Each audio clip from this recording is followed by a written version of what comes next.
नमस्कार मु हानि रेबिका संपर्क डिजिटल मीडिया नेटवर्क रो विशेष कार्यक्रम परिक्रमा सत्य पथर नूतन अध्याय को स्वागत करुछि। आज माने बाइबल रो प्रथम पुस्तक आदि पुस्तक ता उपरे अध्ययन करिबा। या मूसांकर लिखित प्रथम पुस्तक अटे। एई पुस्तक रे आमाने देखुछु पृथ्वी की प्रकार निर्जन थिला, शून्य थिला। आउ सेई पृथ्वी को परमेश्वर गोटे सुंदर एदन उद्यान रे परिणत करछुंदी। आउ से एदन उद्यान मध्य रे आमाने प्रथम मानवीय छवि को देखि पारुछु, आदम आ हवा को। आ परमेश्वर मनुष्य को एदन उद्यान रे रखिले। आ से माने परमेश्वर रबर अवधान करले ने। आदि पुस्तक रे आमने देखिबा प्रथमे पृथ्वीर सृष्टि आ सृष्टि हेलाउतारे मनुष्यर पतन आउ तापरे परमेश्वर के प्रकार गोटे परिवार को बाछुछंती। आ से परिवार देकी परमेश्वर पृथ्वी को पुनर्बार तांकर संपर्क को गढ़िया को चाहछंती। से परिवार देकी पृथ्वी रे आशीर्वाद युक्त करिवा को चाहछंती। आसंतो आज माने आदि पुस्तक को प्रांजल भाव रे बुझिबा। आमान का गहन रे रेवरेंड संग्राम केसरी सिंह अछंती। से आमान को कढ़ाई नेबे। प्रिय बंधु नमस्कार। संपर्क डिजिटल मीडिया नेटवर्क जरिया रे प्रसारित होतबा विशेष कार्यक्रम परिक्रमा सत्य पथर आपण मान को प्रत्येक को एई कार्यक्रम को स्वागत करूछि। एई कार्यक्रम रे आमने ईश्वरंकर पवित्र वाक्य बाइबल को अनुध्यान करूछु। तार प्रतिटी पुस्तकर आमने अनुध्यान करने को जाऊछु। गत थर केवल आमने एक ओवरव्यू बा एक अवलोकन आमने देखिथिलु बहिर्दृष्टि। आज आमने आउ टिके अधिक भीतर को जिबा, विशेष करिकी बाइबल संपर्क रे किछिटा तथ्य आमने आज जानिबा। परिक्रमा सत्य पथर पवित्र बाइबल गोटे पुस्तक नुहे। एथिरे अंततः 66 पुस्तक रही, जहाको कि एक ग्रंथागार बोली कहा जाए, गोटे लाइब्रेरी बोली कहा जाए। गोटे पुस्तक नुहे किंतु 66 पुस्तक विशिष्ट गोटे ग्रंथागार अटे। এই পুস্তকর 66টি जो पुस्तक गुड़िक बाइबल लिखा अच्छी सेगुड़ी लिपिबद्ध करने परमेश्वर अंततः 40 जन भिन्न भिन्न लेखकों को व्यवहार करथिले। आ 40 जन लेखक माने से माने आम भली मनीष थिले, किंतु से माने विभिन्न पृष्ठभूमि आसीथिले। पेशारे से मानक मध्यरु केही केही मेषपालक थिले, मेंढा चरेवा लोक थिले। आउ कई कई राजा माने थिले। टिके चिंता करी देखंतु, किछि लोक जो माने ए विशेष पुस्तक गुड़ी को लिखिछंती साधारण स्तर रु आसीछंती, मेषपालक। एवं आउ कई राजा माने उच्च स्तर, विभिन्न स्तर लोकों को परमेश्वर व्यवहार कले। आउ कई थिले मत्स्यजीवी, से मानको मध्य परमेश्वर व्यवहार करछंती। आउ कई कृषि क्षेत्र रो आसीछंती, कृषक माने थिले, जो मानको मध्य परमेश्वर व्यवहार कले तांकर पुस्तक को लिखिबार निमंते। एवं आउ कई डाक्तर मध्य थिले, चिकित्सक, से मानको मध्यरु मध्य परमेश्वर व्यवहार करि अछंती। आउ कई थिले टैक्स कलेक्टर बा कर आदायकारी बा करग्राही बोली जो मानको कहा जाए। तेबे विभिन्न पेशारे रहुथिबा लोक मानको, विभिन्न श्रेणीर लोक मानको परमेश्वर व्यवहार कले ताहांकर पवित्र आत्मांकर चालना देकी बाइबल रो विभिन्न पुस्तक को बा बाइबल रो वार्ता सब को लिखिबार निमंते। से माने मध्य गोटे जगह रे रहिबा लोक नथिले। एमाने समस्ते भिन्न भिन्न समय रे भिन्न भिन्न स्थान रे रहिथिबा लोक माने। से मानक मध्यरु केही केही रोम रे वास करुथिले, आउ केही केही इस्राएल रो जेरूशलेम नगर रे वास करुथिले। पुणी आउ केही केही बाबिलोन अर्थात वर्तमान रो इराक देश रे वास करुथिले। आउ केही केही ପାରସ୍ୟ ତତ୍କାଳୀନ ପାରସ୍ୟ ଦେଶ ବା ବର୍ତ୍ତମାନର ଇରାନ ଦେଶରେ ବାସ କରୁଥିଲେ। ପୁଣି ଆଉ କେହି ବିଶାଳ ସାମ୍ରାଜ୍ୟ ଗ୍ରୀସରେ ବାସ କରୁଥିଲେ। ବିଭିନ୍ନ ସ୍ଥାନର ଲୋକ ସେମାନେ ଆଉ କେହି ତୁର୍କୀ ଦେଶରେ ବାସ କରୁଥିଲେ। ଏ ଲେଖକମାନେ ଆମ ଭଳି ମଣିଷ, କିନ୍ତୁ ଭିନ୍ନ ଭିନ୍ନ ସ୍ଥାନରେ ଏବଂ ଭିନ୍ନ ଭିନ୍ନ ସମୟରେ ବାସ କରୁଥିବା ଲୋକମାନେ, ଏବଂ ସେମାନଙ୍କର ପେଶା ପରସ୍ପର ଠାରୁ ଅଲଗା ଥିଲା। ସମସ୍ତେ ଗୋଟିଏ ପ୍ରକାରର ଲୋକ ନଥିଲେ, ଗୋଟିଏ ସ୍ଥାନର ଲୋକ ନଥିଲେ, କିମ୍ବା ଗୋଟିଏ ସମୟରେ ବାସ କରୁଥିବା ଲୋକ ମଧ୍ୟ ନଥିଲେ। କହିବାକୁ ଗଲେ ବାଇବଲର ପ୍ରଥମ ପୁସ୍ତକର ଯେତେବେଳେ ଲେଖା ଆରମ୍ଭ ହେଉଛି ମୋଶାଙ୍କର ଦ୍ୱାରା, ଆଉ ସେ ଖ୍ରୀଷ୍ଟପୂର୍ବ 1400 ସେହି ସମୟର ଲୋକ, ଏବଂ ବାଇବଲର ଶେଷ ପୁସ୍ତକ ଯେତେବେଳେ ଲେଖାଯାଉଛି ସେତେବେଳେ ଖ୍ରୀଷ୍ଟାବ୍ଦ ପ୍ରଥମ ଶତାବ୍ଦୀର ଶେଷ ଭାଗ। ତାମାନେ ପାଖାପାଖି 1500ରୁ 1600 ବର୍ଷ ସମୟ ଲାଗିଥିଲା ବାଇବଲର ପ୍ରତିଟି ପୁସ୍ତକର ଲେଖାକୁ ସମ୍ପୂର୍ଣ୍ଣ କରିବାର ନିମନ୍ତେ ବା ଶେଷ ପୁସ୍ତକ ପର୍ଯ୍ୟନ୍ତ ଲେଖିବାର ନିମନ୍ତେ। 40 ଜଣ ଭିନ୍ନ ଭିନ୍ନ ଲେଖକ, ଭିନ୍ନ ଭିନ୍ନ ସମୟର ଲୋକ, ଭିନ୍ନ ଭିନ୍ନ ସ୍ଥାନର ଲୋକ, ଭିନ୍ନ ଭିନ୍ନ ପେଶାର ଲୋକ, ଏବଂ ସେମାନଙ୍କର ସମୟକାଳ ପ୍ରଥମ ପୁସ୍ତକର ଲେଖକଙ୍କ ଠାରୁ ଆରମ୍ଭ କରିକି ଶେଷ ପୁସ୍ତକର ଲେଖକ ଅର୍ଥାତ୍ ପ୍ରକାଶିତ ପୁସ୍ତକର ଲେଖକଙ୍କ ପର୍ଯ୍ୟନ୍ତ ଯେଉଁ ସମୟର ବ୍ୟବଧାନ ହେଉଛି ଅନ୍ତତଃ 1500 କିମ୍ବା 1600 ବର୍ଷର ବ୍ୟବଧାନ। ପବିତ୍ର ବାଇବଲର ଏହି ହେଉଛି ଗୋଟିଏ ଚମତ୍କାରିତା। ଆଉ ଏ ବାଇବଲରେ 10,000ରୁ ଉର୍ଦ୍ଧ୍ୱ ଘଟଣାର କଥା ଲେଖା ଅଛି। ଘଟଣା କହିଲେ ଆମମାନେ ଜାଣୁ ଯେଉଁଟାକି ଘଟି ସାରିଥିବା ଘଟଣା, ମାନେ ଯେଉଁଟାକି ଗୋଟିଏ ନିର୍ଦ୍ଦିଷ୍ଟ ସ୍ଥାନରେ, ଗୋଟିଏ ନିର୍ଦ୍ଦିଷ୍ଟ ସମୟରେ ଏବଂ ନିର୍ଦ୍ଦିଷ୍ଟ ଲୋକମାନଙ୍କର ମଧ୍ୟରେ ଘଟିଥିବା ଘଟଣା, ତାକୁ ଆମମାନେ ଘଟଣା ବୋଲି କହିଥାଉ। ବାଇବଲରେ ଅନ୍ତତଃ 10,000ରୁ ଉର୍ଦ୍ଧ୍ୱ। ଆଉ ସେଥିପାଇଁ ବାଇବଲ ଏ ପ୍ରକାର ଏକ ଗ୍ରନ୍ଥ ବା ଏ ପ୍ରକାର ଏକ ପୁସ୍ତକ ଯାହାକୁ କି ଆମମାନେ ଇତିହାସ ପୁସ୍ତକ ବୋଲି କହିପାରୁ। ଏଠାରେ ଘଟିଥିବା ଘଟଣା ଗୁଡ଼ିକର ବିବୃତ୍ତି ବି ଅଛି, ଏବଂ ଗତ ଥର ଯେ ପ୍ରକାର ମୁଁ ଆପଣମାନଙ୍କୁ କହିଥିଲି, ଏଠାରେ ଆଗକୁ ଯେଉଁ ଘଟଣା ଗୁଡ଼ିକ ଘଟିବାକୁ ଯାଉଅଛି ଅର୍ଥାତ୍ ଭବିଷ୍ୟତର ଘଟଣା ଗୁଡ଼ିକର ଉଲ୍ଲେଖ ମଧ୍ୟ ଅଛି। ଆଉ ମୁଁ ଏଥିପାଇଁ କହିଥିଲି କେବଳ ଈଶ୍ୱର ହିଁ ଏ ପ୍ରକାର କାର୍ଯ୍ୟକୁ କରିପାରନ୍ତି। ଆଉ ସେଇ ପରମେଶ୍ୱର ଏ ଭିନ୍ନ ଭିନ୍ନ ଲେଖକମାନଙ୍କୁ ମନୋନୀତ କଲେ, ସେମାନଙ୍କୁ କଥା କହିଲେ, ସେମାନଙ୍କୁ ଦର୍ଶନ ଦ୍ୱାରା ଏ ସମସ୍ତ ପ୍ରକାଶ କଲେ, ଯଦ୍ୱାରା ସେମାନେ ତାହା ଲେଖିବାକୁ ପାରିଛନ୍ତି। ଯଦି ବା 66ଟି ପୁସ୍ତକ, କିନ୍ତୁ ବାଇବଲର ଆରମ୍ଭରୁ ଶେଷ ପର୍ଯ୍ୟନ୍ତ ଗୋଟିଏ କାହାଣୀ ବା ଗୋଟିଏ ପ୍ରସଙ୍ଗକୁ ଭିତ୍ତି କରିକି ଲେଖାଯାଉଛି। ପ୍ରସଙ୍ଗର ଏକତା ରହିଛି, କେହି ପରସ୍ପରର ବିରୋଧାଭାସ କରନ୍ତି ନାହିଁ, ପରସ୍ପରର ଖଣ୍ଡନକାରୀ ନୁହଁ। 40 ଲେଖକ, 16ଟି ଶତାବ୍ଦୀ, ତଥାପି ଜଣେ ମୂଳ ଲେଖକ ନହେଲେ ପ୍ରାସଙ୍ଗିକ ସାମଞ୍ଜସ୍ୟ ରହନ୍ତା ନାହିଁ, ସମାନତା ରହନ୍ତା ନାହିଁ, ଐକ୍ୟତା ରହନ୍ତା ନାହିଁ। ଯେହେତୁ ଜଣେ ମୂଳ ଲେଖକ, ଯେ କି ବାଇବଲର ପ୍ରଥମ ପୁସ୍ତକର ଲେଖକଙ୍କ ସାଙ୍ଗରେ ବି ଥିଲେ, ମଝି ପୁସ୍ତକ ଲେଖକର ମଧ୍ୟ ସାଙ୍ଗରେ ଥିଲେ, ଏବଂ ଶେଷ ପୁସ୍ତକ ଲେଖକଙ୍କର ମଧ୍ୟ ସାଙ୍ଗରେ ଥିଲେ। ତାମାନେ ଚିନ୍ତା କରି ଦେଖନ୍ତୁ, ଖ୍ରୀଷ୍ଟପୂର୍ବ 1400 ସାଲ ବେଳକୁ ଯେଉଁ ବ୍ୟକ୍ତିଙ୍କ ଦ୍ୱାରା ପରମେଶ୍ୱର ପୁସ୍ତକ ଗୁଡ଼ିକ ଲେଖେଇଲେ, ସେହି ସମୟରେ ଯେଉଁ ଈଶ୍ୱରଙ୍କର ଆତ୍ମା ଥିଲେ, ସେହି ଆତ୍ମା ମଧ୍ୟ ଖ୍ରୀଷ୍ଟପୂର୍ବ 1000 ବେଳକୁ ଯେଉଁ ସବୁ ପୁସ୍ତକ ଲେଖାଗଲା, ସେହି ସମୟରେ ସେହି ଆତ୍ମା ହିଁ ସେ କାଳର ଲୋକମାନଙ୍କୁ ସେ ପ୍ରେରଣା ଦେଲେ। ପୁଣି ସେହି ପବିତ୍ର ଆତ୍ମା ବାଇବଲର ଶେଷ ପୁସ୍ତକ, ଯାହାକୁ କି ପ୍ରକାଶିତ ପୁସ୍ତକ ବୋଲି କୁହାଯାଉଛି, ସେହି ପୁସ୍ତକର ଲେଖକଙ୍କ ସହିତରେ ମଧ୍ୟ ଥିଲେ।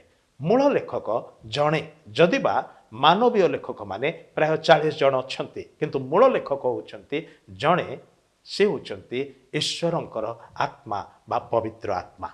ପବିତ୍ର ଆତ୍ମା ବାଇବଲର ମୂଳ ଲେଖକ ହେଇଥିବାରୁ ବିଭିନ୍ନ ଯୁଗରେ ବାସ କରୁଥିବା ଲୋକମାନଙ୍କୁ, ବିଭିନ୍ନ ସମୟ କାଳରେ ବାସ କରୁଥିବା ଲୋକମାନଙ୍କୁ, ବିଭିନ୍ନ ସ୍ଥାନରେ ବାସ କରୁଥିବା ଲୋକମାନଙ୍କୁ ଏବଂ ବିଭିନ୍ନ ଘଟଣାରେ ସମ୍ପୃକ୍ତ ହୋଇଥିବା ଲୋକମାନଙ୍କୁ ସେ ଚଳେଇ ନେଇପାରନ୍ତି, ସେ ଚାଳନା ଦେଇପାରନ୍ତି, ସେ କହିପାରନ୍ତି, ଆଉ ସେ ସ୍ପଷ୍ଟ କରିଦେଇପାରନ୍ତି। ଆଉ ସେଥିପାଇଁ ବାଇବଲର ପ୍ରସଙ୍ଗରେ ଐକ୍ୟତା ରହିଛି ଆରମ୍ଭରୁ ଶେଷ ପର୍ଯ୍ୟନ୍ତ। ଏବଂ ପବିତ୍ର ବାକ୍ୟରେ ଲେଖା ଅଛି, ଦ୍ୱିତୀୟ ପିତର ତାର 1 ପର୍ବର 21 ପଦରେ ସେଠି ଲେଖା ଅଛି, ଈଶ୍ୱର ପ୍ରେରିତ ମନୁଷ୍ୟମାନେ ପବିତ୍ର ଆତ୍ମାଙ୍କ ଦ୍ୱାରା ଚାଳିତ ହୋଇ କଥା କହିଥିଲେ। ବାଇବଲର କଥା ଗୁଡ଼ିକ ମନୁଷ୍ୟର ନିଜର କପୋଳ କଳ୍ପିତ କଥା ନୁହେଁ। ଅନେକ ପୁସ୍ତକ ପୃଥିବୀରେ ଅଛି, କିନ୍ତୁ ଅନେକ ହେଉଛି ମାନବର କଳ୍ପନା ଜଳ୍ପନା। କିନ୍ତୁ ବାଇବଲ ହେଉଛି ଏ ପ୍ରକାର ଏକ ପବିତ୍ର ଶାସ୍ତ୍ର, ଯେଉଁଠାରେ ଲେଖାଥିବା ବାର୍ତ୍ତା ସବୁ ପରମେଶ୍ୱର, ସଦାପ୍ରଭୁ ପରମେଶ୍ୱର, ଅନାଦି ଅନନ୍ତ ପରମେଶ୍ୱର ଆପଣା ଆତ୍ମାଙ୍କ ଦ୍ୱାରା ସେମାନଙ୍କୁ ଚାଳନା ଦେଇକି ସେମାନଙ୍କ ଦ୍ୱାରା କଥା କହିଥିଲେ, ଯେଉଁ କଥା ଗୁଡ଼ିକ ଲିଖିତ ଆକାରରେ ବାଇବଲରେ ସ୍ଥାନ ପାଇଛି। ତାହେଲେ ଆମମାନେ ଦେଖୁଛୁ ଖ୍ରୀଷ୍ଟପୂର୍ବ 1400 ବେଳକୁ ଲେଖା ଆରମ୍ଭ ହେଉଛି ଏବଂ ପ୍ରଭୁ ଯୀଶୁ ଖ୍ରୀଷ୍ଟଙ୍କର ଆଗମନ ବା ପ୍ରଥମ ଆଗମନ, ସେ ପୃଥିବୀରେ ମନୁଷ୍ୟ ରୂପରେ ଜନ୍ମ ନେଉଛନ୍ତି, ମୃତ୍ୟୁବରଣ କରୁଛନ୍ତି, ପୁନରୁଦ୍ଧାନ କରୁଛନ୍ତି ଏବଂ ସ୍ୱର୍ଗକୁ ଆରୋହଣ କରିକି ସେ ଫେରି ଯାଉଛନ୍ତି। ସେହି ସମୟ ବେଳକୁ ସେଇଟା ହେଉଛି ଖ୍ରୀଷ୍ଟାବ୍ଦ 30, ଆଉ ଆଜି ସୁଦ୍ଧା 2000 ପରବର୍ତ୍ତୀ ଖ୍ରୀଷ୍ଟାବ୍ଦରେ ଆମମାନେ ଅଛୁ। ତେବେ 1400 ଖ୍ରୀଷ୍ଟପୂର୍ବରୁ ପ୍ରଥମ ଶତାବ୍ଦୀର ଖ୍ରୀଷ୍ଟାବ୍ଦର ଶେଷ ଭାଗ ସୁଦ୍ଧା ଏ ସମସ୍ତ ପୁସ୍ତକ ଲେଖାଯାଇଛି। 66ଟି ପୁସ୍ତକରୁ 39ଟି ପୁସ୍ତକ ଆପଣ ଏଇ ଯେଉଁ ଲାଇବ୍ରେରୀର ଚିତ୍ରରେ ବି ଦେଖିପାରୁଥିବେ, ତାର ଚାରିଆଡ଼େ ଗୋଟେ ଲାଲ ରଙ୍ଗର ସାର୍କଲ ଦିଆଯାଇଛି। ସେଥିରେ 39ଟି ପୁସ୍ତକ, ଯେଉଁଟାକୁ କି ପୁରାତନ ନିୟମ ବୋଲି କୁହାଯାଉଛି। ଆଉ ଏଇ ପୁସ୍ତକ ଗୁଡ଼ିକ ପ୍ରଭୁ ଯୀଶୁ ଖ୍ରୀଷ୍ଟଙ୍କର ଜନ୍ମ ପୂର୍ବରୁ ଲେଖା ହେଇଥିବା ପୁସ୍ତକ। ଏହି 39ଟି ପୁସ୍ତକକୁ ହିଁ ପୁରାତନ ନିୟମ ବୋଲି କୁହାଯାଏ। 66ଟି ପୁସ୍ତକ ମଧ୍ୟରୁ 27ଟି ପୁସ୍ତକ ହେଉଛି ଯୀଶୁଙ୍କର ମୃତ୍ୟୁ ପରେ ଲିଖିତ,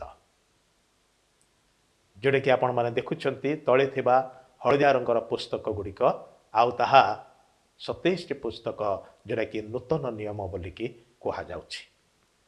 ଆଗରୁ ମୁଁ କହିଛି ଆପଣମାନଙ୍କୁ ବାଇବଲ ଦୁଇ ମୁଖ୍ୟ ଭାଗରେ ବିଭକ୍ତ।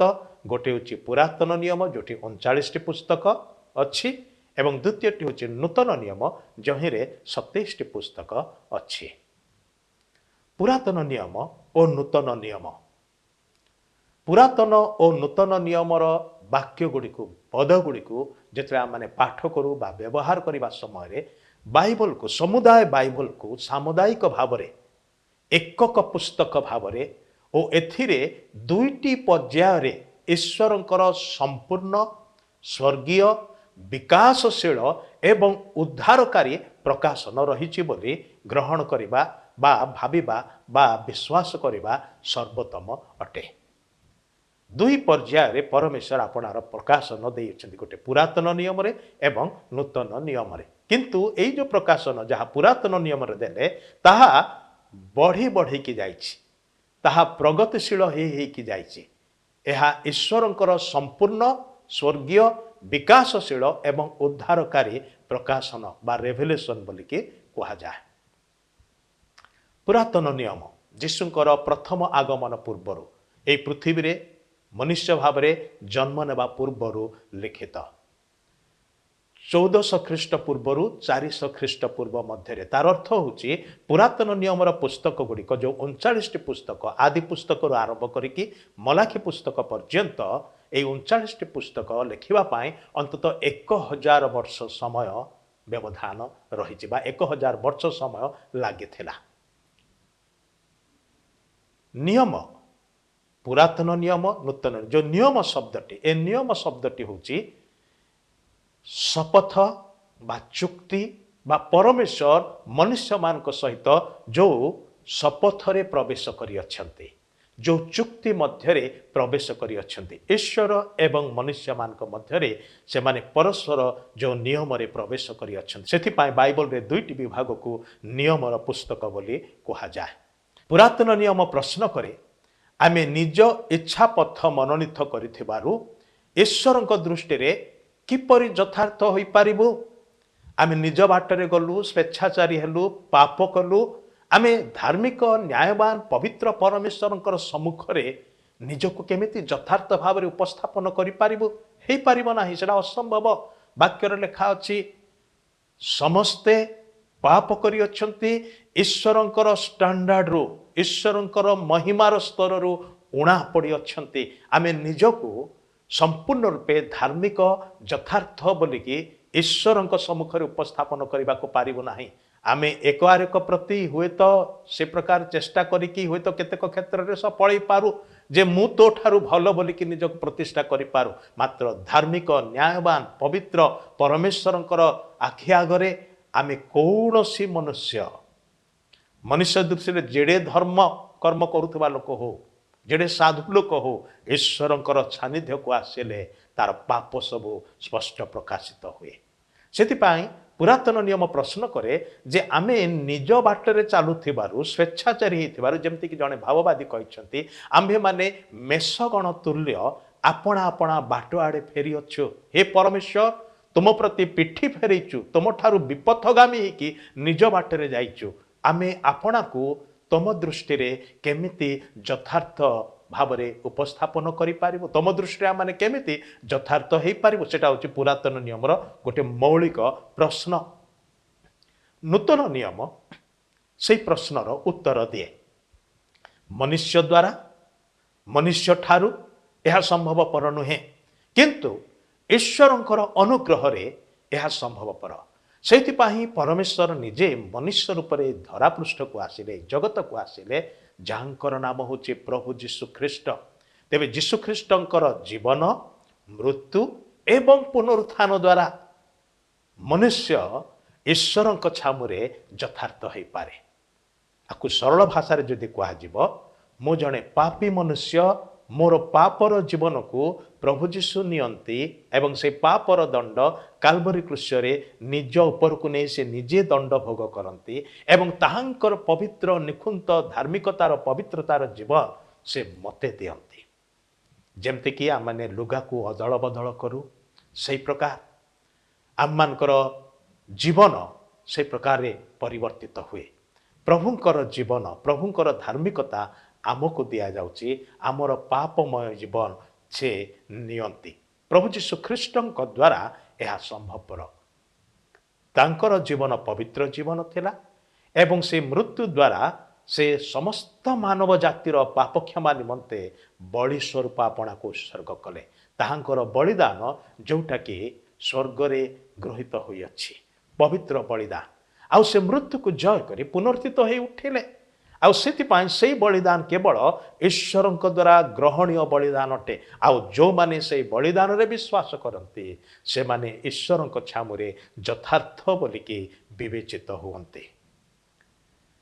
तेबे प्रिय माने पुरातन नियम रे 39 पुस्तक जीशुंकर जन्मर 400 वर्ष पूर्व से 39 जाक पुस्तक लिखित हो सारी। ख्रीष्टपूर्व 1400 रु 400 पर्यंत ये जो 1000 वर्ष समय मध्य विभिन्न शताब्दी रे बा विभिन्न समय रे विभिन्न पुस्तक गुड़िक लेखा जाइछि। पुरातन नियम इस्राएल जाति सहित ईश्वरंकर चुक्ति नियम बा शपथ अटे।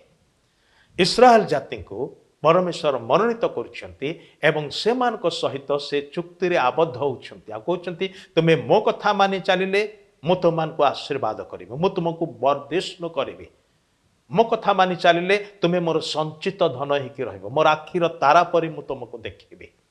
एटा होची पुरातन नियम इस्राएल जाति सहित ईश्वरंकर संपर्क बा चुक्ति बा शपथ।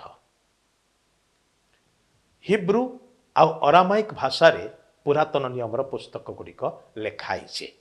दुईटी भाषा मूलतः हिब्रू भाषा बा एब्री भाषा बोले जाको कहा जाए एवं अरामाइक भाषा ए दुईटे भाषा। अरामाइक भाषा रे आंशिक अंश मात्र लेखा अछि किंतु अधिकांश विषय हिब्रू भाषा रे लेखा जाइथिला। पुरातन नियम नूतन नियमर 27 पुस्तक ताहा प्रथम शताब्दीर शेष सुधा लेखा जाइछि।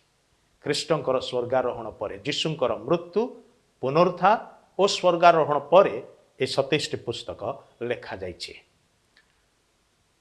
प्रथम शताब्दीर 48 रु 95 ख्रीष्टाब्द मध्य ए 27 जाक पुस्तक लेखागला। नूतन नियम समस्त जाति सहित ईश्वरंकर चुक्ति अटे।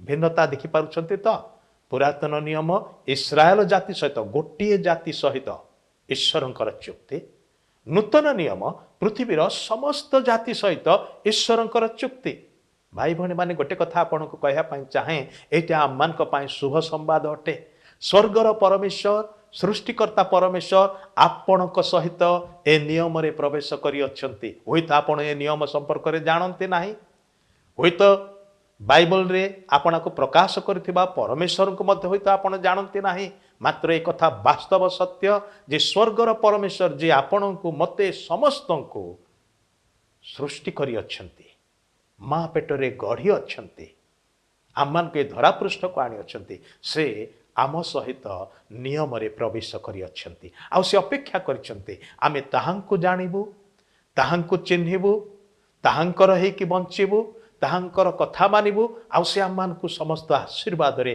परिपूर्ण करिवे नूतन नियम कौन जानिबाकु चाहंती ईश्वरंकर वाक्य को पाठ करंतु नूतन नियम 27 जाक पुस्तक ग्रीक भाषा रे लिखित पुरातन नियम हिब्रू आ आंशिक अरामाइक भाषा रे किंतु नूतन नियम समस्त पुस्तक ग्रीक भाषा रे कारण प्रथम शताब्दी बेलू ग्रीक सभ्यता ग्रीक संस्कृति और ग्रीक भाषा सारा पृथ्वी रे चली महान अलेक्जेंडर से कालीन जनाशुना जगत को जिते से जय कले तांकरी राज्य रे तांकरी साम्राज्य रे ए ग्रीक भाषा आ ग्रीक संस्कृति सब प्रचलित है परवर्ती समय ताहा अनेक वर्ष पर्यंत रहिला जोथिपाई कि नूतन नियम रे समस्त पुस्तक ग्रीक भाषा रे लेखा जाइथिला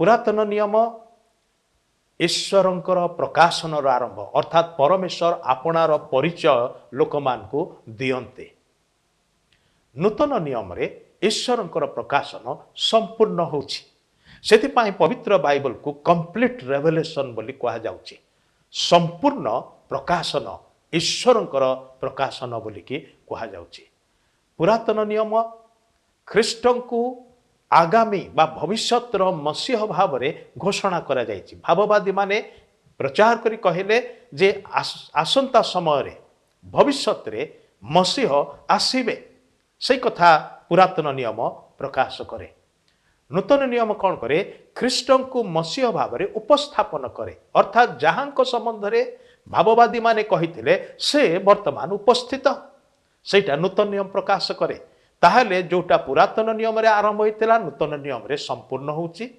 पुरातन नियम रे जहांकर आसीबार कथा लेखा अछि जे आसिले बोली कि नूतन नियम रे लेखा जाउची पुरातन नियम रे ईश्वरंक नियम और सत्य गुडी को लिपिबद्ध करा जायछि नूतन नियम रे ईश्वरंकर से नियम और से सत्य गुडी को गुरुत्व दिया जायछि ताकू खंडन करा जाय नाही ताकू कैंसल करा जाय नाही बरं से गुडी को प्राधान्य दिया जायछि से गुडाक ईश्वरंकर अपरिवर्तनीय सत्य बा नियम अटे पुरातन नियम होछि भित्तिमूल मूलदुआ जेमती गोटे घर तैयारी करिया को हेले प्रथमे भित्तिमूल तापरे ता उपरे स्ट्रक्चरटा आसे आकृतिटा आसे तेबे पुरातन नियम होछि से मूलदुआ जो मूलदुआ उपरे नूतन नियमर आकृतिटी आम माने देखिबा को पारुछे ता माने गोटे संपूर्ण घर मूलदुआ एवं उपरर आकृति सेटा गोटे घर अटे ठीक सेमती पुरातन नियम एवं नूतन नियम से गोटे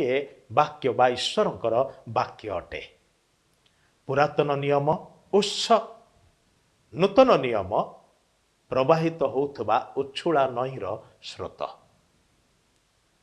तेबे प्रिय माने पुरातन नियम रे को सब पुस्तक अछि आ कोन कोन विभाग अछि ताहा देखिबा प्रथमटी होछि पेंटाट्यूक बा पांचटी पुस्तक बाइबल रो प्रथम पांचटी पुस्तक जहाको कि मध्य व्यवस्था पुस्तक बोली कहा जाए ताहा होछि आदि यात्रा लेविय गणना और द्वितीय विवरण ए पांचटी पुस्तक को पेंटाट्यूक एटा ग्रीक शब्दटी पेंटाट्यूखस पेंटा माने पांच ट्यूखस माने पुस्तक आ विशेष करके से काल रे चर्म पुस्तक को बुझाउथिला सेतिपाई आदि यात्रा लेविय गणना और द्वितीय विवरण पांचटी पुस्तक सेटा प्रथमे लेखा जाइथिबा पुस्तक एवं ताहा मूसांक द्वारा लेखा जाइथिला तापरे आसुची इतिहास पुस्तक अर्थात ଇସ୍ରାଏଲ ଜାତିର ଇତିହାସ ପୁସ୍ତକ, ଯଦିବା ସମୁଦାୟ ମାନବ ଜାତିର ଆଂଶିକ ଇତିହାସ ମଧ୍ୟ ଏହି ପ୍ରଥମ ପୁସ୍ତକ ଗୁଡ଼ିକରେ ଦେଖିବାକୁ ମିଳେ।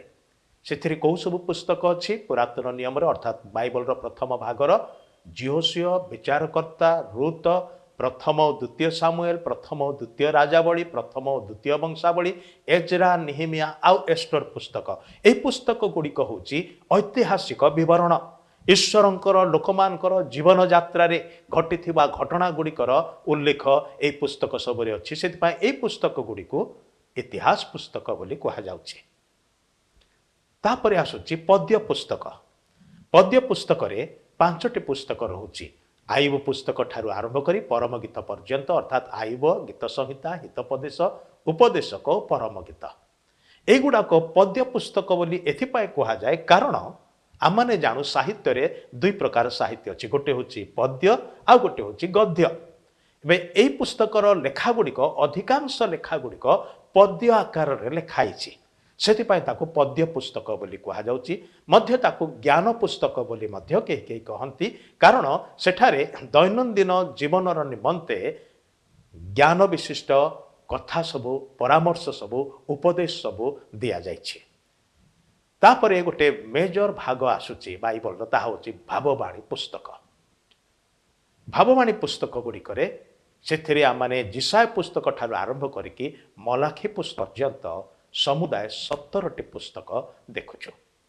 ଏହି 17ଟି ପୁସ୍ତକରୁ 5ଟି ପୁସ୍ତକକୁ ମୁଖ୍ୟ ଭାବବାଦୀମାନଙ୍କ ପୁସ୍ତକ ବୋଲି କୁହାଯାଉଛି ଏବଂ ବାକି 12ଟି ପୁସ୍ତକକୁ ଗୌଣ ଭାବବାଦୀମାନଙ୍କ ପୁସ୍ତକ ବୋଲି କୁହାଯାଉଛି। ତେବେ ପୁରାତନ ନିୟମରେ 39ଟି ପୁସ୍ତକ, ଆଦି ପୁସ୍ତକରୁ ଆରମ୍ଭ କରିକି ମଲାଖୀ ପୁସ୍ତକ ପର୍ଯ୍ୟନ୍ତ ସମୁଦାୟ 39ଟି ପୁସ୍ତକ। ପ୍ରଥମେ 5ଟା ପୁସ୍ତକ, ତାକୁ ବ୍ୟବସ୍ଥା ପୁସ୍ତକ ବୋଲି କୁହାଯାଉଛି। ତାପରେ ଇତିହାସ ପୁସ୍ତକ, ଜିହୋସିଓ, ଏଷ୍ଟର, ପଦ୍ୟ ପୁସ୍ତକ, ଆଇବରୁ ପରମ ଗୀତ ଏବଂ ଭାବବାଣୀ ପୁସ୍ତକ ଜିସାୟରୁ ଜିରିମିୟ, ଜିସାୟରୁ ମଲାଖୀ ପର୍ଯ୍ୟନ୍ତ। ବାଇବଲରେ ପ୍ରଥମ ପୁସ୍ତକରେ ସୃଷ୍ଟିର ବିବରଣର ଲେଖାରୁ ଆରମ୍ଭ ହେଉଛି ଆଉ ପ୍ରାୟ ଅନୁମାନ କରାଯାଏ ଯେ ତାହା ଖ୍ରୀଷ୍ଟପୂର୍ବ 2500 ସମୟ। ପ୍ରଥମ କରି ଯେତେବେଳେ ପୁସ୍ତକ ଲେଖାଯାଉଛି ସେଟା ଖ୍ରୀଷ୍ଟପୂର୍ବ 1400 ବେଳକୁ, ଯେଉଁ ସମୟରେ ମୋଶା ଲେଖିବାର ଆରମ୍ଭ କରୁଛନ୍ତି। ମୋଶାଙ୍କ ଦ୍ୱାରା ମଧ୍ୟ ପରମେଶ୍ୱର ଆପଣାର ଲୋକମାନଙ୍କର ନିମନ୍ତେ ବ୍ୟବସ୍ଥା ପୁସ୍ତକ, ଆଉ ବିଶେଷ କରି ତାର ସାରାଂଶ ଯେ 10 ଆଜ୍ଞା, ସେ 10 ଆଜ୍ଞାର 2ଟି ପ୍ରସ୍ତର ଫଳକ ମୋଶାଙ୍କୁ ସେ ଦେଇଥିଲେ। ଆଉ ତାପରେ ଆମେ ଦେଖୁଛି ପ୍ରଥମ ଶତାବ୍ଦୀର 30 ଖ୍ରୀଷ୍ଟାବ୍ଦ, ଯେଉଁ ସମୟରେ କି ପ୍ରଭୁ ଯୀଶୁ ଖ୍ରୀଷ୍ଟଙ୍କର ଆଗମନ ହେଉଛି ଆଉ ସେ ଜନ୍ମ ନେଉଛନ୍ତି, ମୃତ୍ୟୁବରଣ କରୁଛନ୍ତି ଏବଂ ସେ ପୁନରୁତ୍ଥାନ କରିକି ସ୍ୱର୍ଗକୁ ଆରୋହଣ କରୁଛନ୍ତି। ଆଉ ଆଜି ଆମେ 2000 ପରବର୍ତ୍ତୀ ସମୟରେ ଅଛୁ। 1ରୁ 5 ଆଦି ପୁସ୍ତକରୁ ଦ୍ୱିତୀୟ ବିବରଣ ପର୍ଯ୍ୟନ୍ତ ଯେଉଁ ପୁସ୍ତକର ଲେଖକ ହେଉଛନ୍ତି ମୋଶା। ଏହି 5ଟି ପୁସ୍ତକ ଜାତିର ଆରମ୍ଭ ବିଷୟକୁ ପ୍ରକାଶ କରେ। ଇସ୍ରାଏଲ ଜାତିର ଆରମ୍ଭ କି ପ୍ରକାର ହେଲା ସେହି ବିଷୟକୁ ଏହି ପୁସ୍ତକ ମାନଙ୍କରେ ଲେଖାଯାଇଛି ଏବଂ ଈଶ୍ୱର କିପରି ସେମାନଙ୍କୁ ବ୍ୟବସ୍ଥା ଦେଲେ। ଯେହେତୁ ପରମେଶ୍ୱର ସେମାନଙ୍କୁ ନିଜର ମନୋନୀତ ବଂଶ ଭାବରେ ଗ୍ରହଣ କଲେ, ଅତଏବ ସେମାନେ ଈଶ୍ୱରଙ୍କର ନିର୍ଦ୍ଦେଶ ଅନୁସାରେ, ଈଶ୍ୱରଙ୍କର ଗୁଣ ଅନୁସାରେ, ଈଶ୍ୱରଙ୍କର ଚରିତ୍ର ଅନୁସାରେ ସେମାନଙ୍କୁ ଜୀବନ କାଟିବାକୁ ହେବ। ସେଥିପାଇଁ ବିଭିନ୍ନ ନୀତି ନିୟମ ସେମାନଙ୍କୁ ଦିଆଗଲା। ଏହା ଖ୍ରୀଷ୍ଟପୂର୍ବ 1400 ସମୟର କଥା। ତାପରେ ଆମେ ଦେଖୁଛୁ ଇତିହାସ ପୁସ୍ତକ, ଯେଉଁଟାକି 12ଟି ପୁସ୍ତକ ଆଉ ସେଥିରେ ଭିନ୍ନ ଭିନ୍ନ ଲେଖକମାନେ ଅଛନ୍ତି, ଜଣେ ଲେଖକ ନୁହନ୍ତି। ପ୍ରଥମ 5ଟା ପୁସ୍ତକ ଜଣେ, ସେ ହେଉଛନ୍ତି ମୋଶା। ଆଉ ଏଇଟା ଖ୍ରୀଷ୍ଟପୂର୍ବ 1400ରୁ 400 ବା ଅଲମୋଷ୍ଟ 1000 ସମୟ ବ୍ୟାପୀ ବିଭିନ୍ନ ସମୟରେ ବିଭିନ୍ନ ଲେଖକମାନେ ସେ ପୁସ୍ତକ ଗୁଡ଼ିକୁ ଲେଖି ଅଛନ୍ତି। ଆଉ ଏଥିରେ ଦେଶକୁ ଅଧିକାର କରିବା ବିଷୟରେ, ଅର୍ଥାତ୍ ପରମେଶ୍ୱର ଏହି ମନୋନୀତ ଜାତିଙ୍କ ପାଇଁ ଯେଉଁ ଦେଶ ପ୍ରତିଜ୍ଞାରେ ଦେଇଥିଲେ, ତତ୍କାଳୀନ କିଣାନ୍ ଦେଶ, ବର୍ତ୍ତମାନର ଇସ୍ରାଏଲ ଦେଶ ବା ପାଲେଷ୍ଟାଇନ ଦେଶ, ଆଉ ସେହି ଦେଶ କିପରି ସେମାନେ ଅଧିକାର କରୁଅଛନ୍ତି ସେ ବିଷୟରେ, ପୁଣି ସେହି ଦେଶକୁ ଆସିଲା ପରେ ସେମାନେ କେମିତି ନିଜର ରାଜ୍ୟକୁ ପ୍ରତିଷ୍ଠା କରୁଛନ୍ତି। ତାପରେ ସେଠାରେ କିଛି ବର୍ଷ ବାସ କଲା ଉତ୍ତାରେ ଈଶ୍ୱରଙ୍କର ଅବାଧ୍ୟ ହେବାରୁ ସେମାନେ ଦଣ୍ଡଗ୍ରସ୍ତ ହୋଇକି କେମିତି ନିର୍ବାସିତ ହେଉଛନ୍ତି, ଅନ୍ୟ ଦେଶକୁ ବନ୍ଦୀ ଭାବରେ ନିଆଯାଉଛନ୍ତି ଏବଂ ସେଠାରେ 70 ବର୍ଷର ସମୟ କାଳ ସମ୍ପୂର୍ଣ୍ଣ ହେଲା ଉତ୍ତାରେ अवशिष्ट लोक माने कि प्रकार फेरी आसुछन्ते सेमानकर निजर देश को ए सबूर विवरण ए इतिहास पुस्तक मानकरे बा 12टी पुस्तक रे लेखा अछि। तापरे आमाने देखुछु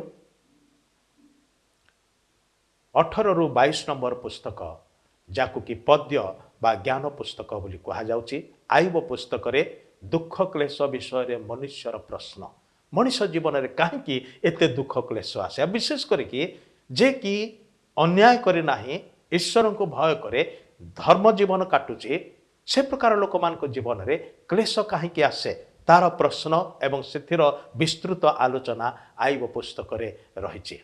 गीत संहिता होची पद्य और संगीतर संकलन।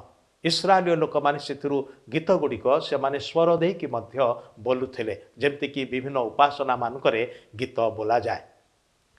हितोपदेश होची ज्ञानर संक्षिप्त उक्ति गुड़िक, छोट छोट पद गुड़िक किंतु दैनंदिन जीवन निमंते गोटे व्यवहारिक परामर्श दौथिबा वाक्य। कई परामर्श दियंती जे हितोपदेश पुस्तक को जदि प्रत्येक दिन गोटे गोटे अध्याय पढ़िबे ताहाले मास शेष बेले को पुस्तकटी पूरा आपण पढ़ी पारिबे, कारण सेथिरे 31टी अध्याय अछि। पद्य ज्ञान पुस्तक रे पुणी आमे देखु उपदेशक पुस्तक। उपदेशक कहे असार जगत रे केमिति जीवन काटिबा को हबो। जगत रे अनेक किछि विषय अछि जहा प्रकृत रे सार नुहे, एवं परम गीत होची प्रकृत प्रेमर गीत। प्रकृत प्रेम कि प्रकार आउ से विषय रे सेथिरे वर्णना करा जाइछि। तापरे आमाने आसु 23 नंबर रु 39 नंबर पर्यंत आउ सेई 17टी पुस्तक को दुई भाग रे विभक्त करा जाउछि। गोटे होची मुख्य भाववादी मानकर पुस्तक, सेथिरे 5टी पुस्तक अछि। तापरे गौण भाववादी मानकर पुस्तक, सेथिरे 12टी पुस्तक अछि। काहे कि एमान को मुख्य एवं गौण रे विभाग करा जाउछि। कोन जणे बड़ उच्चा एवं मोटा सोटा थिले आउ अन्य माने छोटिया बांगरा थिले सेति पाई बोली कि ना सेति पाई बोली नुहे। सेमानकर वार्ता, सेमानकर प्रचारित वाक्य, लिखित वाक्यर साइज को नहीं कि, उदाहरण स्वरूप जिसाय, जेरेमिया, जिहिजकल एमानकर पुस्तक गुड़िक बहुत बड़, अन्य पुस्तक गुड़िक छोट छोट। सेति पाई मुख्य भाववादी मानकर पुस्तक जोटा कि बड़ पुस्तक अटे एवं गौण भाववादी मानकर पुस्तक छोट छोट पुस्तक अटे। आउ से मान को से हिसाब रे दुई भाग रे विभक्त करा जाउछि। किंतु ए समस्त भाववादी माने मसांक ठार आरंभ करिकि जेते आसिले ए समस्ते गोटे विषय को केंद्र करी कथा कहले, लक्ष्य करी कथा कहले। ता होछि कोन? ख्रीष्टंकर प्रथम आगमन, मसीहंकर आगमन। 1400 रु 400 पर्यंत जो समस्त पुस्तक लेखागला, ए समस्त पुस्तकर मूल विषय होछि मसीहंकर प्रथम आगमन विषय रे। इस्राएल रो पितृपुरुषों को सुधा कहा जाइथिला जे सेमानकर वंशधर दिने सारा पृथ्वी को आशीर्वाद करिवे। आ इस्राएल रो सेही वंशरु मसीहंकर आगमन हैला।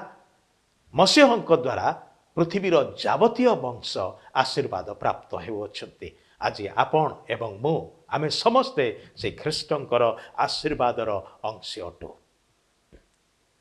ए समस्त विषय माने पुरातन नियम रे देखुअछु। ताहले स्मरण करे देवार निमंते प्रथम भाग को पेंटाटियक जोथिरे के 5टी पुस्तक अछि, द्वितीय भाग को इतिहास पुस्तक बोली कहा जाउछि जोथिरे के 12टी पुस्तक अछि, तृतीय भाग को काव्य पुस्तक बा ज्ञान पुस्तक बोली कहा जाए जोथिरे मध्ये आउरी 5टी पुस्तक अछि, एवं भाववाणी पुस्तक रे समुदाय 17टी पुस्तक 5 एवं 12 मिसिकी। मन रखिया पाए निश्चय सहज हब। ए प्रकार विषय सब बाइबल रे उल्लेख अछि। आदि पुस्तकर प्रथम 11टी अध्याय रे जाको कि प्राक इतिहास बोली कहा जिवो बा इतिहासर पूर्व घटना एबा प्रारंभिक घटना, एथिरे सृष्टिर विवरण आसुछि जे कि प्रकार ए विश्व सृष्टि हला एवं मनुष्यर सृष्टि हला। मनुष्य बहुत सुंदर भाव में रही ईश्वर सहभागितार रही, किंतु गोटे भयंकर दिन आसला जो दिन ईश्वर सादृश प्रतिमूर्ति रे निर्मित मनुष्य, ईश्वर संतान स्वरूप मनुष्य ଈଶ୍ୱରଙ୍କର ବିରୋଧ କଲା, ଶୟତାନର କଥା ଶୁଣି ଆଉ ତାର ପତନ ହେଲା। ତାର ନୈତିକ ଆଧ୍ୟାତ୍ମିକ ଅଧପତନ ଘଟିଲା। ସେ ଈଶ୍ୱରଙ୍କ ଠାରୁ ଆତ୍ମିକ ଭାବରେ ନୈତିକ ଜୀବନରେ ପୃଥକ ହୋଇଗଲା, ଭିନ୍ନ ହୋଇଗଲା, ବିଚ୍ଛିନ୍ନ ହୋଇଗଲା। ଶରୀରରେ ଯଦିବା ସେ ବଞ୍ଚି ରହିଥିଲା ଅନେକ ବର୍ଷ ପର୍ଯ୍ୟନ୍ତ, କିନ୍ତୁ ଈଶ୍ୱରଙ୍କ ସହିତ ତାର ସମ୍ପର୍କ ଛିନ୍ନ ହୋଇଗଲା। ସେଥିପାଇଁ ପତନର କଥା ଲେଖା ଅଛି। ଏହି ସମସ୍ତ ଆଦି ପୁସ୍ତକ ପ୍ରଥମ 11ଟି ଅଧ୍ୟାୟ ମଧ୍ୟରେ ଆମମାନେ ଦେଖିବାକୁ ପାଉଅଛୁ। ତାପରେ ଆମମାନେ ଦେଖୁ ମନୁଷ୍ୟମାନଙ୍କର ସଂଖ୍ୟା ବଢ଼ିଲା ଏବଂ ମନୁଷ୍ୟମାନଙ୍କର ପାପ ମଧ୍ୟ ବଢ଼ିଲା, ଭ୍ରଷ୍ଟତା ବଢ଼ିଲା, ଦୁର୍ନୀତି, ଅନ୍ୟାୟ, ଅତ୍ୟାଚାର, ନାନା ପ୍ରକାର ବିଷୟ। ମନୁଷ୍ୟମାନେ ସ୍ୱେଚ୍ଛାଚାରୀ ଜୀବନ କାଟିଲେ, ଈଶ୍ୱରକୁ କେହି ମାନିଲେ ନାହିଁ, ଭୟ କଲେ ନାହିଁ। ଆଉ ସେହି ସମୟରେ ପରମେଶ୍ୱର ସଂକଳ୍ପ କଲେ ଯେ ଜୀବିତ ପ୍ରାଣୀ ମନୁଷ୍ୟ ଜାତିକୁ ଲୋପ କରିବେ। ତଥାପି ମନୁଷ୍ୟମାନଙ୍କ ପ୍ରତି ଦୟା କରିକି ସେମାନଙ୍କ ମଧ୍ୟରୁ ଗୋଟିଏ ପରିବାରକୁ ସେ ଅନୁଗ୍ରହ ପ୍ରଦାନ କଲେ, ରକ୍ଷା କଲେ, ଆଉ ଜାହାଜ ତିଆରି କରିବା ପାଇଁ କହିଲେ। ପ୍ରଥମ ଜାହାଜ ତିଆରିକାରୀ ବ୍ୟକ୍ତି ହେଉଛନ୍ତି ନୋହ, ଯିଏକି ତାଙ୍କର ପରିବାର ସହିତ ସେ ଜାହାଜରେ ପ୍ରବେଶ କଲେ ଏବଂ ଅନ୍ୟାନ୍ୟ ଜୀବଜନ୍ତୁଙ୍କୁ ସାଥିରେ ନେଇକି ସେ ଜାହାଜରେ ପ୍ରବେଶ କଲେ। ଜାହାଜରେ ରହିଥିବା ନୋହଙ୍କର ପରିବାର ଏବଂ ଜୀବଜନ୍ତୁ ସକଳ ଯେତିକି ଥିଲେ ସେମାନେ କେବଳ ରକ୍ଷା ପାଇଲେ, ବାକି ସମୁଦାୟ ନିଶ୍ୱାସ ପ୍ରଶ୍ୱାସ ନେଉଥିବା ସମସ୍ତ ପ୍ରାଣୀ ମୃତ୍ୟୁବରଣ କଲେ, ବିନଷ୍ଟ ହେଲେ। ପୁଣି ଏକ ନୂଆ ଆରମ୍ଭ ହେଲା ଗୋଟିଏ ପରିବାରକୁ ନେଇ। କିନ୍ତୁ କିଛି ବର୍ଷ ବିତିଗଲା ଉତ୍ତାରେ ସେହି ଅବସ୍ଥା ଆଉ ଥରେ ଆସିଲା। ପାପ ପ୍ରବୃତ୍ତି ଯେଉଁଟା ଆଦମଙ୍କ ଠାରୁ ଆରମ୍ଭ ହୋଇକି ଆଜି ପର୍ଯ୍ୟନ୍ତ ପ୍ରତିଟି ମଣିଷ ଠାରେ ଦେଖାଯାଉଛି, ସେ ପାପର ପ୍ରବୃତ୍ତି ସେ ଲୋକମାନଙ୍କ ଠାରେ ମଧ୍ୟ ବୃଦ୍ଧି ପାଇବାକୁ ଲାଗିଲା। ଆଉ ଏ ଲୋକମାନେ ଚିନ୍ତା କଲେ କ'ଣ, ଆମେ ନିଜ ଚେଷ୍ଟା ବଳରେ ସ୍ୱର୍ଗ ପର୍ଯ୍ୟନ୍ତ ପହଞ୍ଚିଯିବୁ। ଆଉ ସେମାନେ ନିଜ ଚେଷ୍ଟା କରିକି ଗଗନ ସ୍ପର୍ଶୀ ଗୋଟିଏ ଦୁର୍ଗ ତିଆରି କରୁଛନ୍ତି, ଯାହାକୁ କି ବାବିଲ ଗଡ଼ ବୋଲି କୁହାଯାଏ। ବାବିଲ ଗଡ଼ ବୋଲି କୁହାଯାଉଛି କାରଣ ସେହି ବାବିଲ ନାମକ ସ୍ଥାନରେ ସେମାନେ ତାହା ତିଆରି କରିଅଛନ୍ତି। ସେହି ସମୟରେ ପୃଥିବୀରେ ଗୋଟିଏ ଭାଷା ଥିଲା, ଆଉ ଲୋକମାନେ ସମସ୍ତେ ଏକ ମେଳି ହେଇକି ଗୋଟିଏ ଦଳ ହେଇକି ସେମାନେ ଈଶ୍ୱରଙ୍କର ବିରୁଦ୍ଧରେ ବିଦ୍ରୋହ କରିବା ପାଇଁ ଆରମ୍ଭ କଲେ। ପରମେଶ୍ୱର କ'ଣ କଲେ, ସେମାନଙ୍କ ମଧ୍ୟରେ ଭାଷାର ଭିନ୍ନତା ଆଣିଲେ, ବିଭେଦ ଜନ୍ମେଇଲେ। ବାବିଲର ଅର୍ଥ ହେଉଛି ବିଭେଦ। ଭାଷାର ବିଭେଦ ହେବାରୁ ଲୋକମାନେ ଏକ ଆରେକ ସହିତ ଆଉ ରହିପାରିଲେ ନାହିଁ, କାରଣ ଈଶ୍ୱରଙ୍କର ମୂଳ ପରିକଳ୍ପନା ଥିଲା ଯେ ସମୁଦାୟ ପୃଥିବୀରେ ଯେମିତି ମନୁଷ୍ୟ ଜାତି ଚାରିଆଡ଼େ ବ୍ୟାପିବ। କିନ୍ତୁ ଏମାନେ କ'ଣ କଲେ, ଏମାନେ ଗୋଟିଏ ଜାଗାରେ ରହିବା ପାଇଁ ଚାହିଁଲେ। ପରମେଶ୍ୱର ସେମାନଙ୍କୁ ବିଚ୍ଛିନ୍ନ କଲେ। ତେବେ 1 ଅଧ୍ୟାୟରୁ 11 ଅଧ୍ୟାୟ ମଧ୍ୟରେ ସୃଷ୍ଟିର ବିବରଣ ଠାରୁ ଆରମ୍ଭ କରିକି ବାବିଲ ଗଡ଼ର ବିବରଣ ପର୍ଯ୍ୟନ୍ତ ଉଲ୍ଲେଖ କରାଯାଉଛି, ଯେଉଁଟାକି 2000ରୁ 1500 ଖ୍ରୀଷ୍ଟପୂର୍ବ, ତାପରେ 1500ରୁ 1000 ଖ୍ରୀଷ୍ଟପୂର୍ବ ଏବଂ 1000ରୁ 500 ଖ୍ରୀଷ୍ଟପୂର୍ବ ପର୍ଯ୍ୟନ୍ତ। 2000ରୁ 1500 ଖ୍ରୀଷ୍ଟପୂର୍ବ ପର୍ଯ୍ୟନ୍ତ ପିତୃପୁରୁଷମାନଙ୍କର ଯୁଗ ବୋଲି କୁହାଯାଇଛି। 1500ରୁ 1000 ବର୍ଷ ପର୍ଯ୍ୟନ୍ତ ଯାତ୍ରା ଆଉ ସିନ ପର୍ବତରେ ଯେଉଁ ସମସ୍ତ ଘଟଣା ଘଟିଲା ପୁଣି ବିଚାରକର୍ତ୍ତା ମାନଙ୍କର ଯୁଗ ବୋଲି କୁହାଯାଏ। ଏବଂ 1000ରୁ 500 ମଧ୍ୟରେ ଇସ୍ରାଏଲ ଓ ଜିହୁଦାର ରାଜଗଣଙ୍କ ବିଷୟରେ ଲେଖାଯାଉଛି। ପୁଣି ନିର୍ବାସିତ ହୋଇକି ସେମାନେ ଚାଲି ଯାଉଛନ୍ତି, ପୁଣି ସେମାନେ ନିଜର ଦେଶକୁ ଫେରି ଆସୁଛନ୍ତି, ପ୍ରତ୍ୟାବର୍ତ୍ତନ କରୁଅଛନ୍ତି। ପ୍ରଥମ 5ଟି ପୁସ୍ତକରେ ଆମମାନେ ଯେଉଁ ଏସବୁର ବିବରଣ ଦେଖୁଛୁ, ଆଉ ତାହାକୁ ତୋରା ବା ବ୍ୟବସ୍ଥା ପୁସ୍ତକ ବୋଲି କୁହାଯାଉଛି। ଆଉ ବାକି ପୁସ୍ତକ ଗୁଡ଼ିକରେ ଏହି ବାକି ଘଟଣାର କଥା ଲେଖାଯାଉଛି, ତାକୁ ଇତିହାସ ପୁସ୍ତକ ବୋଲି କୁହାଯାଉଛି। ସେଥିରେ ମଧ୍ୟ ପଦ୍ୟ ପୁସ୍ତକ ସଂଶ୍ଳିଷ୍ଟ ଅଟେ। ଭାବବାଣୀମାନଙ୍କର ପୁସ୍ତକ ମଧ୍ୟ ସେହି ସମୟ କାଳ ମଧ୍ୟରେ ଲେଖାଯାଇଛି, 1000ରୁ 500 ଖ୍ରୀଷ୍ଟପୂର୍ବ ମଧ୍ୟରେ। ନିୟମର ଇତିହାସ ପ୍ରତି ଟିକେ ଦୃଷ୍ଟିପାତ କରିବା। ସୃଷ୍ଟିର ନିୟମ ଆଦମଙ୍କ ସହିତ ପରମେଶ୍ୱର କରୁଛନ୍ତି। ପ୍ରଥମ ଆଉ ମନୁଷ୍ୟ, ସେଥିରେ ପରମେଶ୍ୱର ମନୁଷ୍ୟକୁ ଏକ ଭୂମି ଦିଅନ୍ତି ବାସ କରିବାର ନିମନ୍ତେ। ଆଦମଙ୍କୁ ସେ ନିୟମ ଦିଆଯାଇଥିଲା। ସୃଷ୍ଟିର ସହିତ ନିୟମ, ତାପରେ ଆଦମଙ୍କ ସହିତ ନିୟମ। ଆଦମଙ୍କୁ କ'ଣ ନିୟମ ଦିଆଗଲା? ଆଦମଙ୍କର ପାପ ଉତ୍ତାରେ ସେମାନେ ଏଦନ ବଗିଚାରୁ ବିତାଡ଼ିତ ହେଲେ, କିନ୍ତୁ ପରମେଶ୍ୱର ସେମାନଙ୍କୁ ଏକ ମସିହଙ୍କର ପ୍ରତିଜ୍ଞା ଦେଲେ। ସେଥିପାଇଁ ଆଦମ ତାଙ୍କର ସ୍ତ୍ରୀଙ୍କର ନାମ, ଯାହାଙ୍କର ନାମ ନାରୀ ଥିଲା, ତାଙ୍କୁ ସେ ହବା ବୋଲି କହିଲେ, ଅର୍ଥାତ୍ ଜୀବିତ ସକଳର ମାତା। ନାରୀର ବଂଶରେ ପରମେଶ୍ୱର ମସିହଙ୍କୁ ଆଣିବାକୁ ଯାଉଅଛନ୍ତି ସେହି ପ୍ରତିଜ୍ଞାଟି ଆଦମଙ୍କୁ ଦିଆଯାଇଥିଲା। ସେଥିପାଇଁ ତାକୁ ଆଦମଙ୍କ ନିୟମ ବୋଲି କୁହାଯାଉଛି। ନୋହଙ୍କର ନିୟମ କ'ଣ ନା ଜଳପ୍ଲାବନ ଉତ୍ତାରେ ନୋହଙ୍କ ସହିତ ପରମେଶ୍ୱର ନିୟମ କରି କହୁଛନ୍ତି ଗୋଟେ ମେଘଧନୁ ସେ ସଞ୍ଚାର କଲେ ମେଘରେ ଆଉ କହିଲେ ଏଇ ଯେଉଁ ମେଘଧନୁ ଦେଖୁଛ ନୋହ, ଯେବେ ବି ପୃଥିବୀରେ ଏଇ ଧନୁଟି ଦେଖାଯିବ ତେବେ ଜାଣି ରଖ ଯେ ମୁଁ ମନୁଷ୍ୟମାନଙ୍କୁ ଜଳପ୍ଲାବନ ଦ୍ୱାରା ଆଉ କେବେ ବି ନଷ୍ଟ କରିବେ ନାହିଁ। ପରମେଶ୍ୱର ଚୁକ୍ତି କରୁଛନ୍ତି। ଜାଣନ୍ତି କି ପ୍ରିୟ ବନ୍ଧୁ, ନୋହଙ୍କ ସମୟଠାରୁ ଆରମ୍ଭ କରିକି ଆଜି ପର୍ଯ୍ୟନ୍ତ ଏ ମେଘଧନୁ ଥରକୁ ଥର ଦେଖାଯାଏ ଆଉ ପରମେଶ୍ୱର ଆପଣାର ନିୟମକୁ ଭାଙ୍ଗି ନାହାନ୍ତି। ସମୁଦାୟ ମାନବ ଜାତିକୁ ପ୍ଲାବନ ଦ୍ୱାରା ବନ୍ୟା ଦ୍ୱାରା ନଷ୍ଟ କରନ୍ତି। ଆଂଶିକ ଭାବରେ ଘଟୁଛି ସେଗୁଡ଼ାକ, କିନ୍ତୁ ସମ୍ପୂର୍ଣ୍ଣ ମାତ୍ରାରେ ନୁହେଁ ଯେମିତିକି ନୋହଙ୍କ ସମୟରେ ହେଇଥିଲା। ଭୂମିର ନୂତନୀକରଣ ହେଉଛି। ତାପରେ ଅବ୍ରାହମଙ୍କ ସହିତ ପରମେଶ୍ୱରଙ୍କର ନିୟମ। ଅବ୍ରାହମକୁ ସେ କ'ଣ ନିୟମ ଦେଉଛନ୍ତି? ସେ ଗୋଟିଏ ନିର୍ଦ୍ଦିଷ୍ଟ ଦେଶର ପ୍ରତିଜ୍ଞା ଦେଉଛନ୍ତି, ପୁଣି ଏକ ନିର୍ଦ୍ଦିଷ୍ଟ ବଂଶର ପ୍ରତିଜ୍ଞା ଦେଉଛନ୍ତି। ତାପରେ ଆମେ ଦେଖୁଛୁ ପୁରାତନ ନିୟମରେ ମୋସାଙ୍କୁ ଯେଉଁ ନିୟମଟି ପରମେଶ୍ୱର ଦେଲେ, ସେଥିରେ କ'ଣ ସେ ଦେଉଛନ୍ତି? ଦେଶରେ ଯେଉଁ ଦେଶ ପରମେଶ୍ୱର ସେମାନଙ୍କୁ ଅଧିକାର କରିବା ପାଇଁ ଦେଉଛନ୍ତି, ସେଠାରେ ଯଦି ସେମାନେ ଈଶ୍ୱରଙ୍କର ଆଜ୍ଞାବହ ହେଇକି ବାସ କରିବେ ତାହେଲେ ଆଶୀର୍ବାଦ ପ୍ରାପ୍ତ ହେବେ। ଈଶ୍ୱରଙ୍କର ଯଦି ଅବାଧ୍ୟ ହେବେ ତାହେଲେ ଅଭିଶାପ ସେମାନଙ୍କ ଉପରକୁ ଆସିବ। ତାପରେ ଦାଉଦ ରାଜାଙ୍କ ସହିତ ପରମେଶ୍ୱର ନିୟମ କରୁଛନ୍ତି କ'ଣ?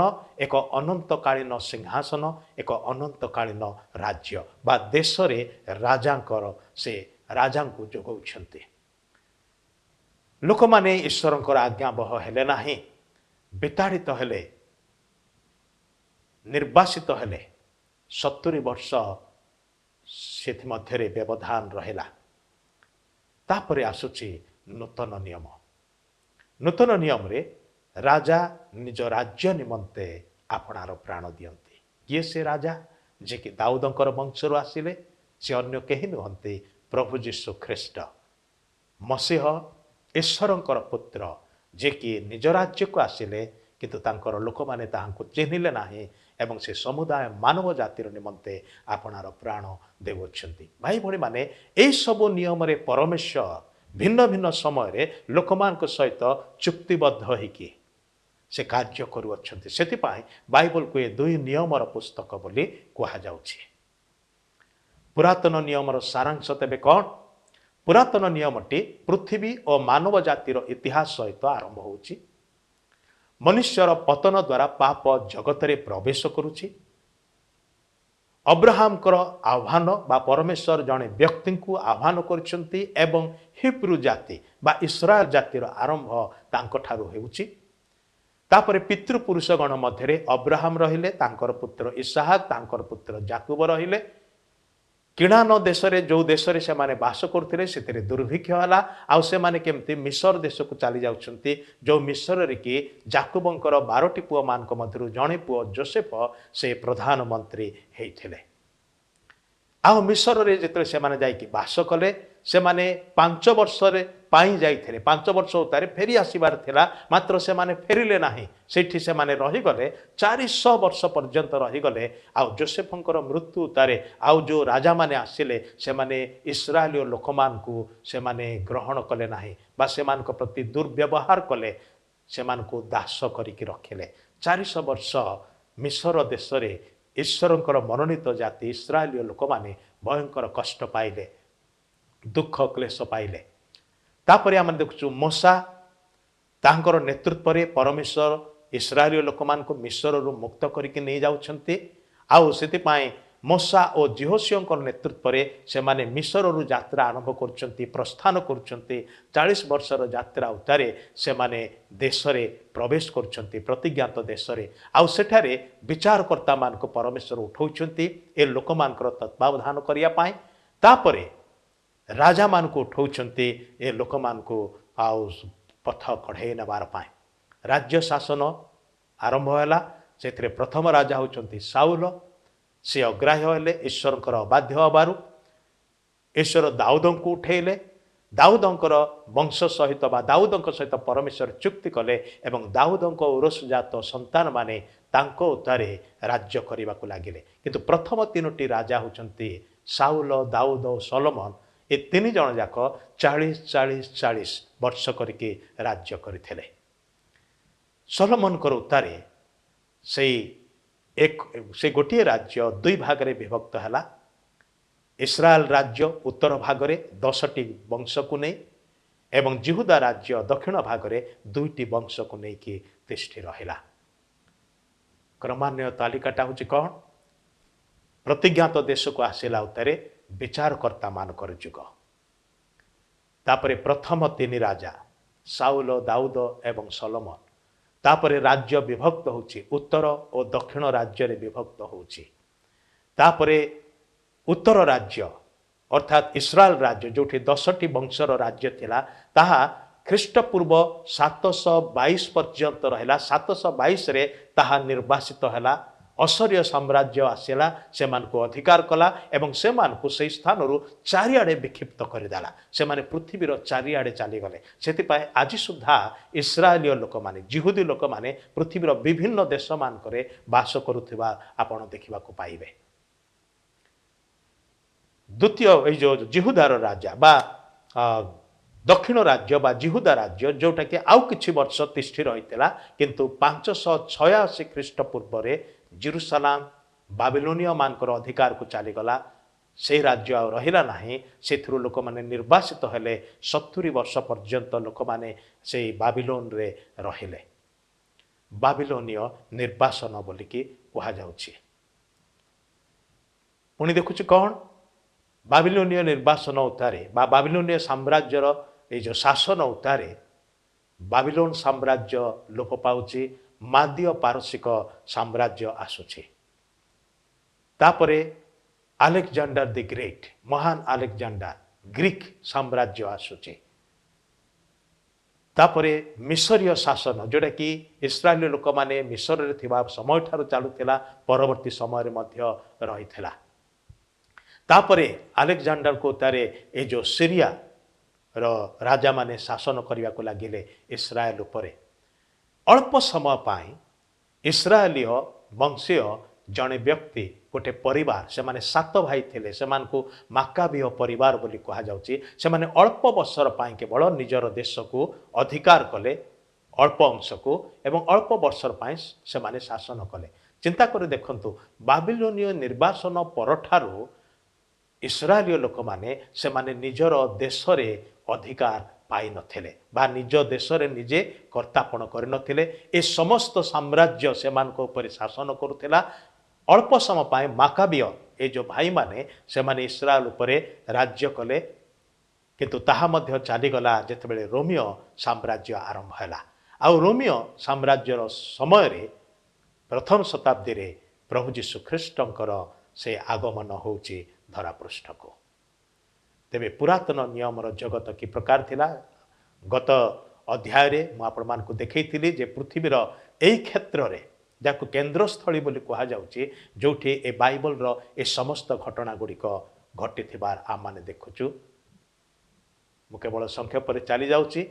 हाटी साम्राज्य मेसोपोटामिया मरुभूमि प्रांतर एवं मिस्र 3टी कॉन्टिनेंट को एकत्र संलग्न करुथिबा और देश होची इस्राएल देश जाको कि लैंड ब्रिज बा भूमि सेतु बोली कहा जाए। आउ ए समस्त साम्राज्य गुड़िक इस्राएल को सब बड़े कब्जा कर रखुथिले। आ एथिरो आपण जानि पारुथिबे जे काहेकि इस्राएल देश बा ये राज्य बा ए लोक माने काहेकि गुरुत्वपूर्ण अटंते अन्य जातिर इतिहास सहित सेमानकर संपर्क रहुछि। एटा माने सहजरे अनुमान करि पारुछु बा बुझी पारुछु। ता छड़ा छोट छोट देश गुड़िक मध्य इस्राएल उपरे कब्जा करिया पाई चालू थे। जो लाल रंगर जो सर्कल भितर छोटिया अंचल सेटा होची इस्राएल देश बा तत्कालीन पालेस्टाइन देश बोलिकी कहा जाउथिला। वर्तमान रो मानचित्र रे तार स्थान आहुरी छोट हो जाइए। तार चारिआडे अनेक गुड़ाए देश अच्छी। 5टी पुस्तक तोरा बा व्यवस्था पुस्तक बोली कहा जाउची। हिब्रू भाषा रे तोरा व्यवस्था पुस्तक बोली कहा जाउची। पेंटाट्यूक ग्रीक भाषा रे बा ग्रीक शब्द 5 खंड पुस्तक। बाइबल प्रथम 5टी पुस्तक मूसाଙ୍କ द्वारा लिखा जाइछि आदि यात्रा लेवी गणना और द्वितीय विवरण जोटा कि ख्रीष्टपूर्व 1400 बेलू को लिखा जाइथिला सेगुड़ी को मूसाଙ୍କର व्यवस्था पुस्तक बोली मध्य कहा जाए आदि पुस्तक रे उत्पत्तिर पुस्तक बोली कहा जाउछि कारण ईश्वरଙ୍କର सृष्टि और पितृपुरुष मानकर प्राक इतिहास आदि पुस्तक रे देखिबा को मिले यात्रा पुस्तक जोटा कि द्वितीय पुस्तक ताहा मिस्र रु इस्राएल लोक मानकर मुक्ति एवं से मान को दिया जाइथिबा ईश्वरଙ୍କର आज्ञा बा व्यवस्था को से माने किपरि ग्रहण कले से विषय लिखा जाए तृतीय पुस्तक जोटा कि लेवीय पुस्तक पवित्रतार निमंते से मान को आह्वान करागला से विषय लिखा जाए गणना पुस्तक होची इस्राएल लोक माने मिस्र रु किणान देश रे पहुंचवा पर्यंत 40 वर्ष धरिकी प्रांतर रे भ्रमण करथिले आबो से विषय लिखा जाउची द्वितीय विवरण पुस्तक रे प्रथम 4टी पुस्तकर सारांश को पुनरावृत्ति करा जाइछि तेबे प्रिय बंधु आजिर अध्ययन माने एठी रखिबा परवर्ती समय रे प्रतिटी पुस्तक प्रति दृष्टिपात करिबा गत अध्याय रे एवं आजिर अध्याय रे आमने हिब्रू लोक मानकर इतिहास ए जो पृष्ठभूमि कथा चिंता कलु एवं समुदाय बाइबल किछिटा तथ्य विषय आमने आलोचना कलु कौ सबु मूल विषय एथिरे लेखा अछि सेथि प्रति दृष्टिपात कलु या परवर्ती अध्याय रे आमने बाइबल प्रथम पुस्तक रु आममानकर अध्ययन को जारी रखिबा मो सांगरे लागि रुहंतु प्रभु आपण मान को आशीर्वाद करंतु धन्यवाद।